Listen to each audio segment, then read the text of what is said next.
Y vaya que el papel sí es un material más sustentable comparado con el plástico. Pero fíjate, ahí es donde tenemos que pensar en 360 grados. Para producir papel consumes más agua y más energía. Cuando tú concibes un empaque, desde que lo haces en la planta, lo pruebas, lo imprimes, haces todo este proceso de integración, debes de estar pensando en el final, no es al revés.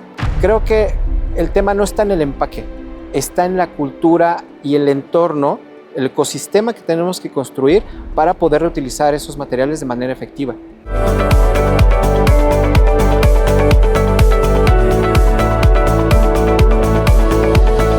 Bienvenidos, estamos de vuelta en The Food Tech Podcast. Mi nombre es Ingrid Cubas y en esta ocasión les presento con mucho gusto a Julián Lara. Hola, Él Ingrid. es gerente de desarrollo de envase y embalaje en Perfetti Van Mel. Bienvenido. Gracias. Al contrario, gracias por estar acá. Justo viendo toda la trayectoria que tiene, todo lo que ha hecho en diferentes compañías como Hershey's y ahora en Perfetti Van Mel, Claro. quería que nos platicara, por favor, qué fue lo que lo motivó, cuál fue como el detonante para poderse dedicar a ver el empaque no solamente como un catalizador, sino también como aspecto de innovación. Claro. Fíjate que un antecedente importante es que yo soy de carrera diseñador industrial. Y la visión que tiene el diseño industrial es que es una carrera con una visión muy holística. Quiere decir que toca materiales, procesos, tendencias y que adivina qué. Y el empaque tiene exactamente el mismo perfil. Entonces me enamora muchísimo poder tocar diferentes partes de la organización a través del empaque, porque el empaque pudiera parecer solamente como un protector.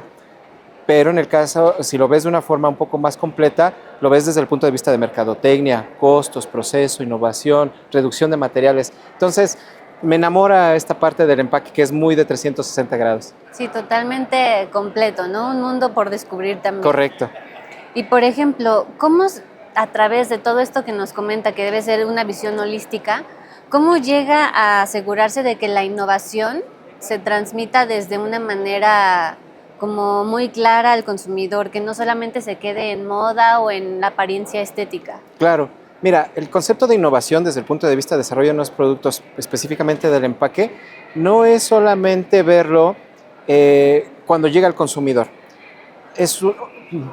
Ahorita tengo muy instalado este concepto de visión holística 360, porque la intención es que cuando tú concibes un empaque, desde que lo haces en la planta, lo pruebas, lo imprimes, haces todo este proceso de integración, debes de estar pensando en el final, no es al revés, ¿vale? Entonces, en mi opinión, cuando tienes todas esas bases, cuando llegas con el cliente percibe todos estos detalles diferenciadores, ¿vale? Si tú quieres simplemente innovar hablando de una cuestión de imagen, de impresión, de un material de tendencia, el cliente lo va a tomar a bien, ¿va? Pero es como tener una carta de presentación con una sola línea cuando solamente lo ve. Pero cuando tiene todo este trasfondo, es algo que se siente, ¿no? No sé si te ha pasado que cuando vas, por ejemplo, en el centro comercial o que vas a hacer una compra, si el simple hecho de observar un producto se ve bien desarrollado. Sí. Y al final del día, eso no nada más es el concepto visual que tú tienes, sino es la expresión de todos los procesos de innovación y de proceso que lo preceden.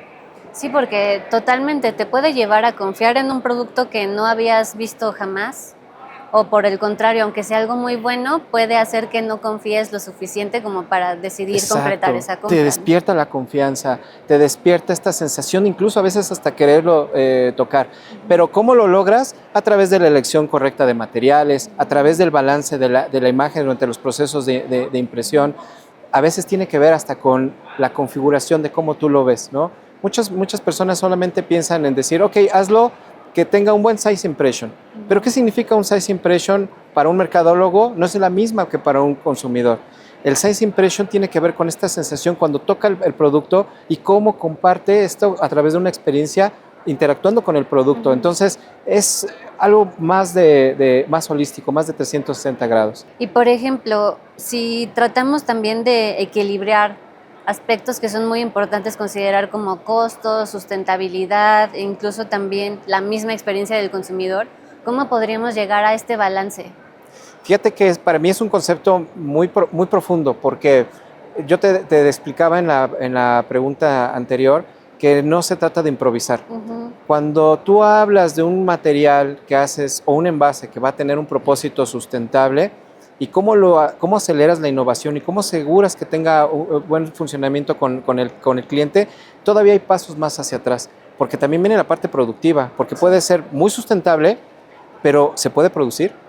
Y en las cantidades necesarias, ¿no? Muchas veces la demanda supera el insumo que tenemos de primera mano. Exacto. Entonces, cuando tú tienes un concepto, una idea completa de todo el proceso de tu empaque, desde cómo lo concibes, lo fabricas, los desafíos del proveedor, qué desafíos vas a tener en la parte de impresión, cómo te va a ayudar ese material, si está listo para llegar al mercado y lo reciclen, que comunique, todo eso tienes que integrarlo, no es un concepto sencillo.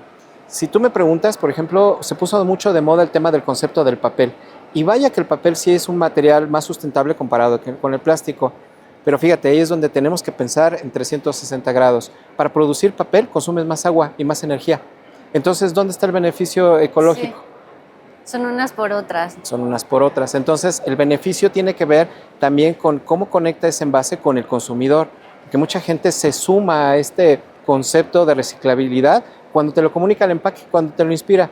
Hace unos días, de hecho, estuve en una tienda comercial y me emocionó mucho ver que ya están colocando tiendas de recepción de material para reciclar. La gente se siente comprometida, pero adivina, hay envases que te lo comunican y hay otros que no. Claro. Es como también hemos platicado en este mismo espacio con los entrevistados que hemos tenido previo a ti, que es muy importante también ir acompañando todo esto de la parte de educación, ¿no? De Claro. poderlos aleccionar sobre los esfuerzos que se están haciendo para que también los puedan valorar. La frase que me gustaría sumar en esta conversación es cerrar el círculo, closing the loop, ¿no? Que es un concepto de economía circular. En ese sentido, toda la cadena, incluyendo el que lo fabrica, el que lo produce, el que lo consume, el que lo recicla, debes de saberlo integrar. ¿Dónde estamos nosotros ahorita aquí en México? Creo que estamos un poco lejos, particularmente no tenemos el apoyo a través de la legislación correcta que dicte todo esto, pero no estamos tan lejos porque creo que las generaciones actuales están más comprometidas con la responsabilidad de tener un mejor planeta. Sí, ahí faltan tanto aspectos regulatorios que también sean como que logren unificar, ¿no? Porque vemos que han habido esfuerzos como estatales y cada quien tiene sus propias reglas. Correcto. En el concepto de economía circular hay un término que se le dice las tres hélices, donde gobierno, la iniciativa privada, que son las fábricas, y la gente deben de estar alineadas para llegar a un propósito, sea reciclar, recuperar, reutilizar los materiales, pero si una de esas hélices está desvinculada, no, difícilmente va a funcionar. Sí, se requiere la colaboración de todos, sin duda. Correcto. Ahora, justo también otro tema que creo va a ser algo recurrente es el tema de la digitalización. Con la entrada de herramientas como la inteligencia artificial, también habiendo gemelos digitales y muchas otras oportunidades, ¿cómo podemos prototipar, validar y lanzar también empaques que sean acorde a las necesidades del mercado cada vez más rápido? ¿Cómo lo han vivido ustedes? Fíjate que es una herramienta que estamos utilizando recientemente. Estamos utilizando inteligencia artificial primero para hacer conceptos. Antes de llegar al tema de prototipado, hacer conceptos para conectar más ideas. La mente humana, desgraciadamente, es una herramienta que muchas veces está sesgada, ¿no? Sesgada por la parte cultural, sesgada por la parte profesional, a veces también por el tiempo. Pero cuando tomas la oportunidad de trabajar con herramientas para hacer conceptos utilizando inteligencia artificial, te das cuenta que tienes un abanico de cosas que no habías contemplado. Y entonces es bajar todos esos conceptos para hacer una propuesta. Una vez que tienes el concepto, nosotros utilizamos muchas herramientas que hoy de hecho se encuentran en línea.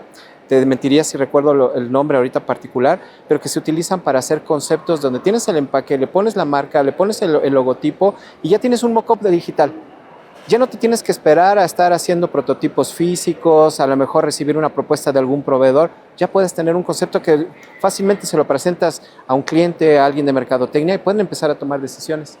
Pero al mismo tiempo también nos obliga a no descuidar la parte de conveniencia y sostenibilidad que bien mencionábamos, ¿no? ¿Cómo poder trasladar esta dualidad a los empaques que producimos hoy en día? Yo creo que son conceptos que hemos nosotros de alguna manera transformado de manera negativa. Y te voy a poner un ejemplo. Los antiguos envases de leche Claro que eran convenientes, los envases de vidrio De me vidrio. refiero, ¿no? Eran convenientes porque la leche era fresca, Ujú. te servía para depositarlo, para servirlo, para transportar, para ponerlo en el refrigerador. Eran convenientes, pero decidimos hacerlo un poco más fácil sustituyéndolo por otros materiales. Si tú me preguntas, ¿están desligados? No, porque es simplemente volver a cambiar el chip de las personas. Yo me acuerdo, a mí hasta hace muchos años, ¿no? No voy a decir porque va a revelar mi edad, pero imagínate el ir a la tienda y regresar tus envases de vidrio para comprar un refresco. Sí. Era conveniente en muchos sentidos y conectaba con el concepto de sustentabilidad, de reuso de materiales de envase. Claro, o sea, siempre hay que hacer un esfuerzo adicional en pro de la sustentabilidad. ¿Y ahí qué tendencias emergentes podemos ver en el horizonte? Por ejemplo, ingredientes biodegradables, reutilizables, algo que también pueda ser mucho más escalable próximamente. Fíjate que yo donde veo la mayor oportunidad no es tanto en reciclarlos, en descomponerlos, porque según la economía circular es el último eslabón. Mejor deberíamos de pensar en el concepto de reutilizarlos. Y hay muchas compañías, hay una que está ahora muy de moda en Estados Unidos, si no me recuerdo se llama Loop, que es una empresa que hace envases para contenedores de productos cosméticos, higiénicos, reutilizables. De hecho, tú los ordenas en línea, llegan con el producto que tú necesitas, un detergente, un jabón, un shampoo, ¿vale? Los acabas, los regresas y los vuelven a refilar y te los vuelven a regresar. Me parece fantástico y eso está jalando muy fuerte en el caso de Estados Unidos y recuerdo que también ya hay varios conceptos en Europa. ¿Y cómo poder trasladar todo eso, todos esos ejemplos y casos de éxito al consumo de alimentos y bebidas cotidiano? Porque ahí es un reto tremendo, ¿no? Ni todos tienen la misma formulación ni las mismas necesidades. ¿Cómo ir adaptando todo esto a diferentes productos alimenticios? Fíjate que para mí hay dos oportunidades interesantes. La primera, el tema de reducir. O sea, estamos acostumbrados a veces en la parte de desarrollo en sobreproteger los productos por si acaso, ¿no? Entonces hay que reducirlos al máximo. La otra, y que tienes toda la razón, el reto en la parte de los alimentos, por el tema de food safety, es porque normalmente los utilizamos una sola vez, ¿no? Estoy pensando en un empaque para cárnicos o lácteos, que es más difícil reutilizarlos. Creo que viene el favorecer el tema de los monomateriales, que te permita el tema de reciclar, pero con este concepto viene obviamente educar a la gente también para poder reutilizarlo. Pero ¿y recuerdas lo que te decía hace rato del tema de las 3 hélices? Sí. Creo que el tema no está en el empaque, está en la cultura y el entorno, el ecosistema que tenemos que construir para poder reutilizar esos materiales de manera efectiva. Por supuesto. Ese sería como el mensaje con el que nos iríamos en esta ocasión, entonces, en la colaboración de que cada quien haga su parte. ¿Y alguna frase de cierre que te gustaría compartir para la audiencia pues, de The Food Tech? Mira, la verdad es que no me viene una frase, lo que particularmente me gustaría hacer, si me lo permites, una recomendación. El proceso de innovación es un proceso holístico que requiere la integración de todas las áreas para poder lanzarlo. A veces pareciera que solamente la innovación depende de un loco en un laboratorio. Sí. Viene el tema de la colaboración interdepartamental, conocer profundamente al consumidor. Entonces, la innovación a veces la reducimos también a inteligencia artificial, como lo más novedoso. Lo más ¿no? novedoso. Pero ¿cómo llegar hasta esos niveles cuando las bases y las raíces dentro de la organización o incluso a nivel individual no son lo suficientemente sólidas? Sí, ahí es muy importante que avancemos todos a parejo, ¿no? Que no solamente se señale a un eslabón de la cadena, sino que vayamos juntos. Es correcto. Pues muchísimas gracias por esta charla. Esperamos recibirte muy pronto de vuelta acá. Claro que sí, sus órdenes. Gracias.